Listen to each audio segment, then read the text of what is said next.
Baik, Assalamualaikum warahmatullahi wabarakatuh. Perkenalkan, nama saya Abdul Qadir dengan NIM 2303063. Baik, di sini saya akan menjelaskan bab bab di sini saya akan menjelaskan bab 4 saya hasil penelitian dan pembahasan. Ini gambaran umum responden. Penelitian ini dilakukan terhadap 50 responden yang merupakan pasien rawat jalan rumah sakit X Makassar yang telah melalui proses pendaftaran menggunakan sistem rekam medis elektronik. Karakteristik responden berdasarkan usia, jenis kelamin, dan pengalaman berobat sebelumnya dikumpulkan, namun dalam pembahasan ini difokuskan pada hasil kuesioner kualitas pelayanan dan kepuasan pasien. Adapun gambaran data, di sini gambaran data saya dan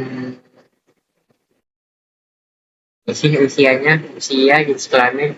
Di sini usianya harus minimal 17 tahun ke atas, jenis kelamin bebas, pendidikan terakhir SD, SMP, SMA, pernah berobat TRS atau sebelumnya. Dan adapun di sini gambaran data saya, pernyataan kualitas pelayanan rekam medis elektronik di unit TPP Jalan. Ini hasil soal kuesioner saya. Adapun pernyataan sangat tidak setuju, netral, setuju, atau sangat setuju. Di sini kuesioner saya, tulisan pasien saya. Di sini gambaran data. Di sini hasil kuesioner saya, kualitas pelayanan rawat jalan dalam rekam medis elektronik. Di sini hasil penelitian dan kuesioner kepuasan pasien. Di sini bagian analisis data. Berdasarkan hasil penelitian, kualitas pelayanan rekam medis elektronik di TPP rawat jalan, tempat pendaftaran rawat jalan, secara umum berada dalam kategori baik. Dimensi, keandalan, dan kecepatan pelayanan memperoleh nilai tertinggi, menunjukkan bahwa sistem berjalan sesuai prosedur dan mampu mempercepat pelayanan. Namun, dimensi responsivitas, khususnya terkait respon terhadap keluhan pasien, menunjukkan nilai terendah, yaitu mencapai hasil 3.46. Hal ini menunjukkan bahwa petugas masih perlu ditingkatkan dalam hal komunikasi, empati, dan pelayanan interpersonal. Selain itu, meskipun penggunaan rekam medis elektronik dinilai mempermudah proses pelayanan, kepuasan keseluruhan pasien masih berada pada angka dan mencapai hasil 3.62 yang menandakan masih ada pengalaman pelayanan yang belum optimal. Dengan demikian, pelayanan secara teknis sudah berjalan baik, namun aspek pendekatan personal dan kenyamanan emosional pasien masih perlu diperhatikan. Ini bab 5, kesimpulan dan saran.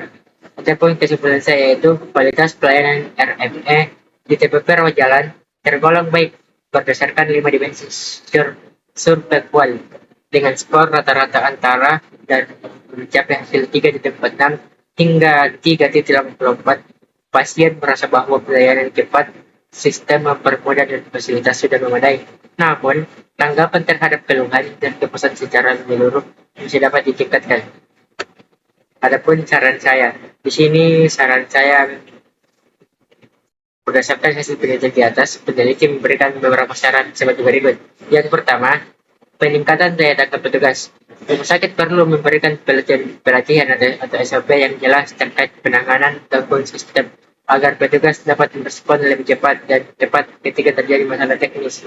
Yang kedua, evaluasi berkala terhadap sistem rekam medis elektronik.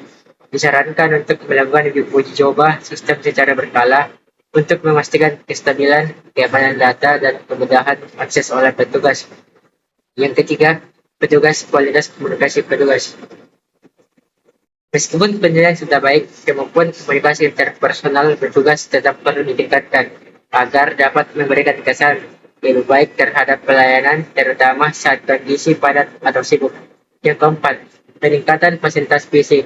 Meskipun aspek ini sudah cukup baik, rata-ratanya mencapai 3.6, pengembangan fasilitas digital dan kenyamanan ruang tunggu bisa menjadi poin plus untuk meningkatkan kepuasan pasien secara keseluruhan.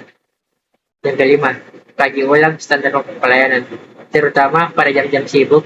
Pihak rumah sakit perlu melakukan pengukuran waktu tunggu pasien dan mengupayakan efisiensi proses tanpa mengurangi mutu pelayanan.